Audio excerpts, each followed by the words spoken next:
제 거 유튜브 천천히 틀어놔라 그냥. 그냥 틀어놔라. 사운드로 틀어놓고 천천히 인셉션을 한 5단계까지 들어가야 되기 때문에 천천히 접근을 해라. 그렇네. 이게 가랑비에 옷 젖듯이 샤 이렇게 부모님 옷에 젖도록. 네. 근데 작가님, 이 책의 제목 어떻게 지으신 거예요? 부의 이전이란 게 상속과 증여의 이제 본질이기 때문에 그렇죠. 네, 이전이란 단어를 넣어볼까? 사실 18년도에 이 제목을 생각을 했었었는데 와, 그 좀 늦게 옛날에? 지었어. 예. 좀 빨리 났으면 더 잘 팔렸을 것 같기도 하고. 그래서 사실 이 제목이 나올까봐 조마조마했었습니다. 근데 안 나와요. 네, 안 났어요. 네. 와, 사실 대다수의 오늘 시청자분들이 젊은 분들이라서 아직까지는 어떻게 보면 이전에는 관심이 많이 있는 분들은 많이 좀 적을 수 있긴 해요. 그렇지만 어쨌든 우리가 모으고 모아서 나중에는 이전까지 관심을 결국 갖게 될 거잖아요. 잘 모으는 것부터 제가 한번 천천히 여쭤보도록 하겠습니다. 투자자들의 화두였었어요. 금투세, 가상자산 과세, 요거 좀 얘기 좀 해볼까요? 이제 결국은 유예가 됐죠. 2년 유예가 돼서 이 주식 하시는 분들에게는 좀 부담이 이제 덜해졌을 그렇죠. 것 같아요. 당분간 2년간 예. 숨 쉴 수 있습니다. 제도를 간단하게 말씀드리면 이제 A그룹하고 B그룹이 있어요. A그룹은 국내 주식. 그래서 내가 주식을 사고 팔았는데 5천만 원 이상의 소득이 생겼다라고 하면 이제 공제를 5천만 원 해주고 나머지 양도 차익에 대해서 뭐 20%, 뭐 25% 이렇게 이제 네. 원천징수도 하고 세금을 네. 내게 하는 게 금융투자 소득세였죠. B그룹은 250만 원 해외 주식에. 그래서 좀 사실은 좀 적죠. 뭐 그게 적어요, 해외 주식은. 그다음에 해외 주식은 원래부터 양도소득세를 발생했었으니까. 그래서 이 부분 때문에 지금 연말 때 이제 이 플러스로 이제 양도 차익을 얻으셨던 분들이 허겁지겁 이제 마이너스 되는 걸 팔죠. 그쵸. 저도 지금 사실 오늘 팔아야 돼요, 지금. 그래서 이 부분 때문에 이제 주식 그 증여를 통한 양도소득세를 절세하는 거를 이제 올해까지 쓸 수 있냐, 아니면 금융투자소득세 도입되면 네. 어떻게 되느냐, 이런 거 문의 전화가 많거든요. 네. 이게 2월 과세란 제도를 아셔야 됩니다. 증여자가 대부분 배우자한테 증여를 하죠. 왜냐하면 10년간 대한민국 세법에서는 배우자에겐 6억 원까지 증여를 할 수 있거든요. 네. 큰 액수를 줄 수가 있죠. 네. 지금 패턴은 뭐냐면 배우자한테 증여를 해요. 증여를 하고 이제 수중자가 바로 양도를 하면 테슬라라고 해보겠습니다. 네. 1억 원을 취득을 했어요. 네. 근데 테슬라가 6억 원이 됐어요. 와우. 그러면 증여세가 6억 원을 지금 주니까 당연히 10년간 증여가 없다는 가정이면 증여세 0원. 그렇죠. 빵원이죠. 그리고 6억 원으로 바로 양도를 하면 6억 원이니까 빵원. 네, 양도 차익이 0원. 네. 이거를 이제 활용을 많이 했었죠. 네, 부동산에서 그렇게 많이 하더라고요. 네. 부동산은 그래서 증여하고 나서 5년 이내에 양도를 하면 안 되죠. 그러면 증여자의 취득가액으로 가요. 네. 23년도부터는 증여하고 10년으로 바뀌어요. 그리고 금투세에 뭐가 있었냐면 증여하고 1년 이내에 팔면 증여자의 취득가액으로 가서 6억 계산한 것과 6억 네. 1억 원 계산한 것 중에 큰 걸로 세금 내라. 그렇게 하는군요. 근데 금투세가 이번에 이제 유예가 됐으니까. 그럼 그것도 해당 안 되는 그렇죠. 거예요? 오 마이. 24년까지는 쓸 수 있는 거죠. 네. 그래서 이제 마지막이다라고 생각하고 이제 활용을 하셔야겠다. 그렇네요. 세상에나. 왜 이렇게 살기가 더 빡세지나요? 지금 대한민국 주식에서 양도소득세 이거 내시는 분이 0.07% 정도밖에 안 돼요. 그러니까 금융투자 소득세 도입되면 이제 열 몇 배가 늘어나는 거잖아요. 대상자가. 네. 거기서 이제 걱정되는 바는 뭐였냐면 이제 우리가 흔히 고래라고 하죠. 좀 크게 운영하시는 네, 분들. 네. 이분들이 말 그대로 이제 대한민국도 똑같이 세금을 낸다 그러면 이 과연 대한민국의 주식시장이 매력이 있느냐. 자금 이탈이 돼버릴까 봐 걱정하는 거죠. 네. 대만에서도 이 시스템 도입했다가 뭐 89년도인가요? 그때 대만 지수가 40%가 갑자기 급락을 한 적이 있었어요. 와, 그러니까 소위 말해서 큰 돈 굴린 사람들이 떠난 거구나. 맞아요. 그러면 지금 시장에서 느끼는 바는 2년 유예했으니까 무조건 안심은 아닐 것 같아요. 네, 네, 제 네. 생각에는 2년 동안 그러면 점진적으로 대한민국 주식에서 이제 점진적으로 빠져야 되는가? 라고 생각을 이제 할 것 같아요, 사실은. 너무 웃겨. 네, 네, 네. 네. 그러면 한번 부동산 얘기 좀 한번 해볼게요. 점점 규제를 완화하는 쪽으로 지금 가고 있잖아요, 기조가. 점점 한다고 하는데 얘기 좀 해주세요. 우선은 부동산 하면 대한민국은 사실 주택입니다, 주택. 세 부분에서 이제 중과세율을 받았습니다. 이게 취득, 보유할 때 종부세, 그다음에 팔 때 양도소득세. 근데 이게 해제가 항상 반대로 해제가 돼요. 양도 해제되고, 네. 그다음에 이거 들으신 죄송합니다. 건가요? 아, 네. 양도 먼저 해제가 네, 되고 네. 그 다음에 두 번째로는 보유세 해제되고 아, 양도문자고 보유세. 네, 그리고 마지막에 취득세거든요. 그래요? 신기하다. 근데- 진짜 그렇게 되고 있네요, 네, 맞네. 그러게 됐죠. 그리고 이제 하나 남은 게 취득세인데 조정 대상 지역이 엄청나게 많이 풀렸고 네. 지금 서울이랑 경기 네 군데 남았는데 1월에 바로 풀겠다라는 얘기를 보면서 엄청 급하구나. 뭐가 터지려고 하는 것 같은데? 라는 오히려 제2의 공포감이 생겨요. IMF 가 오나? 2007년도에 이제 글로벌 네. 경제위기 터졌을 때 마찬가지로 부동산 그 정책들이 다 풀렸었어요. 와, 그랬구나. 네, 02년도부터 07년도까지 부동산 정책이 지금 27년도부터 거의 21년도랑 똑같이 갔거든요. 어찌됐든 지금 이 상황에서도 이제 뭐 부동산을 양도를 하거나 저에게 오는 문의 중에 이제 100중 100은 증여입니다, 증여. 아, 정말요? 네, 왜냐면 아. 오히려 가격이 떨어지니까 자녀한테 지금 차라리 주는 게 그나마 저렴하다. 그렇네요. 네, 그래서 그 증여 취득세가 올해부터 바뀌었거든요. 어떻게 바뀌었죠? 그러니까 22년도까지는 시가 표준액이라고 해서 공동주택 가격. 그러니까 예를 들어서 아파트 시가가 20억인데 공동주택 가격은 대부분 한 16억 정도 한다고 치면 네. 16억 곱하기 취득세율이었는데 23년도부터는 이 16억 원의 기준을 잡는 게 아니라 시가 20억 곱하기 취득세율로 잡거든요. 그럼 더 높아진다. 그렇죠. 그것 때문에 22년도에 많이 했는데 역전현상이 일어나요. 공동주택 가격보다 더 싼 아파트 단지가 나오기 시작하는 거예요. 아, 집값이 떨어지니까? 네. 그러니까 오히려 23년도에 취득세가 더 줄어들겠구나. 네. 거기다가 2월 달에 오. 취득세율 더 낮춘다고 했는데 네. 증여 취득세율도 낮춘다 그랬어요. 아, 그렇게 따지면 바꿔야겠네요, 네. 진짜. 타이밍도 참 좋아야 되는 것 같아요. 이 세법적인 럭키 피버 되려면. 세무사님, 이거 한번 여쭤볼게요. 진짜 너무 쇼킹한데 자식과 부모 사이에 계좌로 돈 왔다 갔다 많이 하잖아요. 엄마 뭐 생활비 보내줄게, 또는 뭐 아빠가 우리 딸 뭐 크리스마스인데 뭐 이거 옷 좀 사입어라 뭐 등등, 이렇게 일정 금액 이상 넘어가면 이것도 증여세 대상이 될 수 있다고요? 이거 너무한 거 아니에요, 이런 것까지? 사실 과세관청이 그 정도까지 하진 않았습니다. 네, 네. 아, 그래요? 네. 우선은 금액이 정해져 있진 않고 아, 정해지지 않다. 근데 이제 생활비에 대해서 개념을 좀 알아가시면 도움이 될 것 같아요. 비과세되는 생활비 범위가 있어요. 첫 번째로는 부양 의무가 있는 사람. 그러니까 말 그대로 자녀가 경제적 능력이 없으면 생활비 줄 수 있다라는 아, 거죠. 그치. 그러면 반대로 할아버지 할머니가 손주를 주면 안 돼요. 왜냐면 부양 의무는 부모만 있으니까.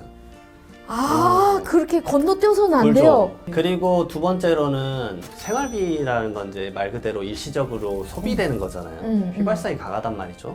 이것들의 생활비를 차곡차곡 모아서 자산을 형성하면 안 돼요. 아, 근데 뭐 제가 최대한 허리띠 졸라면서 나는 자산에다가 놀 거야 이렇게 할 수 있잖아요. 근데 그러게 되는 순간 사실 세법상으로는 어? 이제 자산 형성을 했기 때문에 이제 증여로 볼 수 증여 있다. 대상이. 예.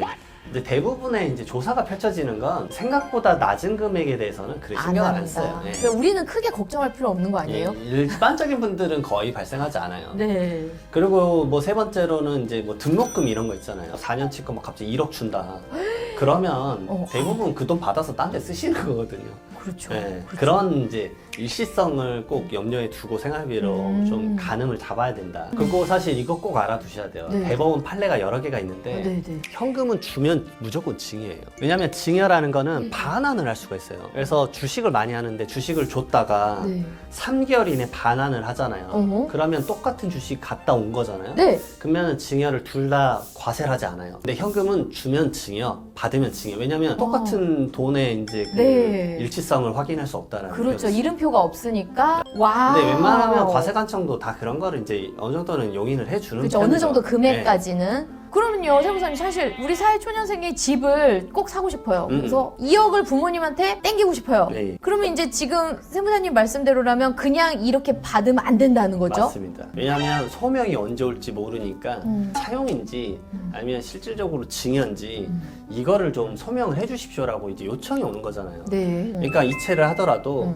우리 이제 통장 메모 쓸 수 있잖아요. 네네네. 아들에게 2억 빌려줌. 뭐 이렇게 간단하게라도. 아. 그리고 그 날짜 받은 날짜가 예를 들어서 23년 뭐 1월 1일이다. 어허. 그러면 1월 1일자로 차용증을 쓰세요. 차용증을 그 구글링 하시면 넘쳐나게 나와요. 그렇죠. 맞아, 네, 맞아. 어떻게 맞아. 쓰는지도 다 나오니까. 네. 저는 약간 더 말씀드리는 게 그 날짜에 인감증명서 떼라. 스캔해놓고 내 거 메일에 보내놓으세요. 오. 이메일은 기록 날짜가 남잖아요. 네. 어쨌든 우리 명확하게 하자고. 변제 내역도 계좌이체 할 때마다 이자 변제함 이렇게 쓰셔야 되고 그 다음에 전제 조건이 항상 있어요. 차용증을 쓸 수 있다는 건 뭐냐면 대부분 부모가 자녀 세대에 주는 거잖아요. 네, 그렇죠. 대부분. 자녀가 경제적 능력이 기본적으로 있어야 돼요. 대학생이라고 해볼게요. 대학생 대학생. 1학년. 이제 20살이야. 근데 부모한테 10억 빌렸대요. 못 갚아요. 이제 이자도 어차피 변제할 능력이 없는데 그럼 이게 말이 되느냐라고 할 수밖에 없거든요. 그렇네요. 그리고 아까 차용증 쓸 때 진짜 명확하게 하시는 분들은 그 이자 지급하잖아요. 그러면 원래 27.5%의 그 비영업 대금의 이익이라고 이자 소득에 대한 원천 징수돼야 돼요. 16.5% 아니에요? 일반적인 이자 소득세보다 훨씬 높아요. 아, 진짜네. 나빴어, 진짜. 그래서 이 부분을 원천 징수를 원래 해서 네. 제가 이제 자산 컨트롤 하시는 분들은 월마다 이걸 신고를 해요. 와우. 왜냐면 이분들은 진짜로 증여로 걸리면 안 돼요. 네. 빌린 금액이 너무 크니까. 그리고 이거 꼭 갚으셔야 돼요. 왜냐면 조사가 한 번 왔다고 해볼게요. 네.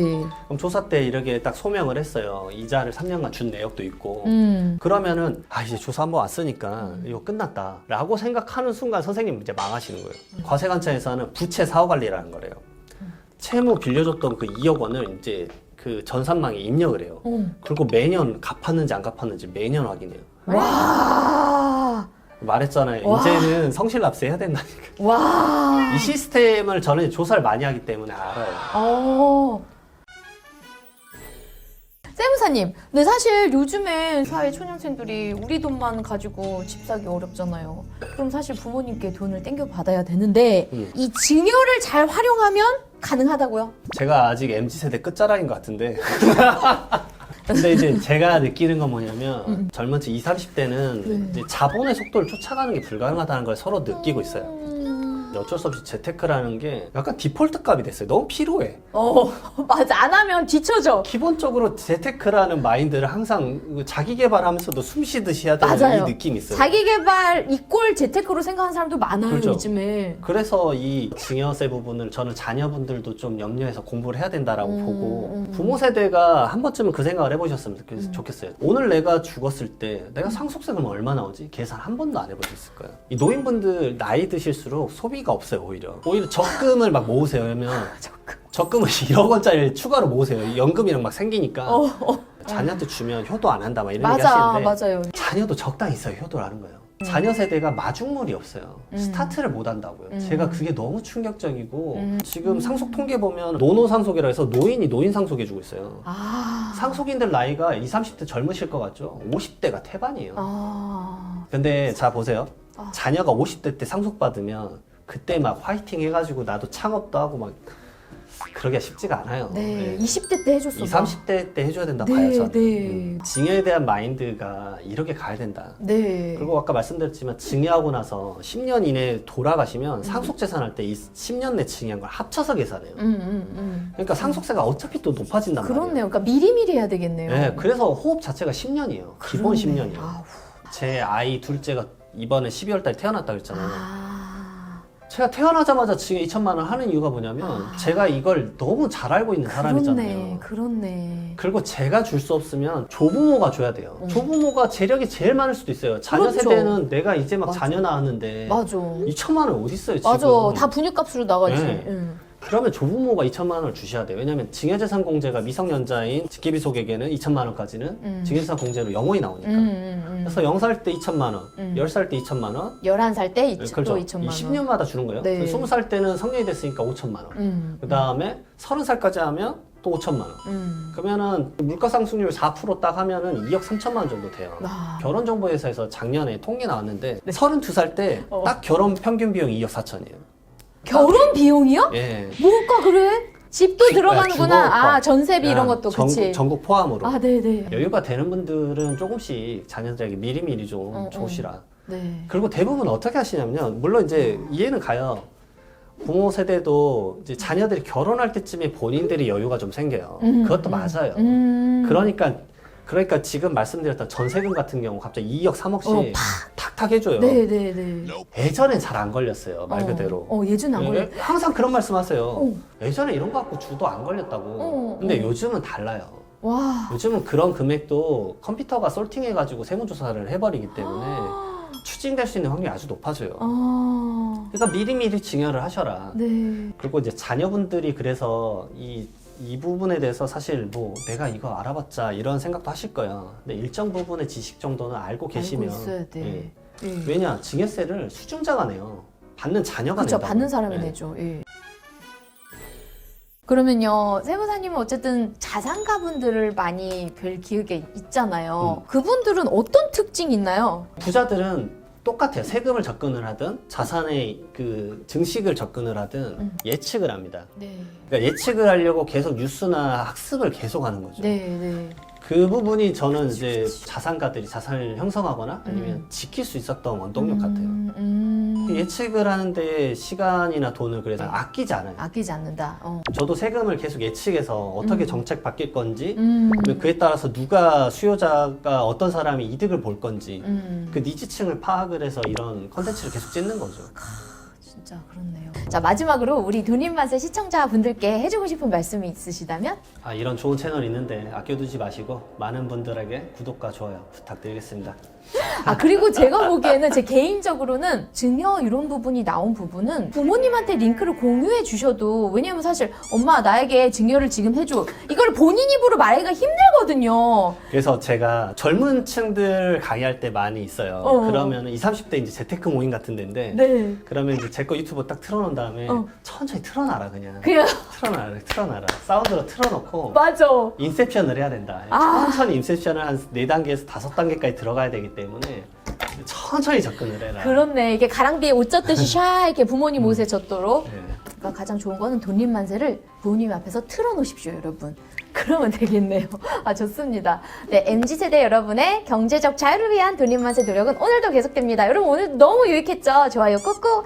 아직도 구독을 안 하고 계신다면 구독 버튼까지 눌러주세요. 여러분, 부의 축척부터 이전까지 너무나 꿀 정보 주신 이장원 세무사님 정말 감사드립니다. 네.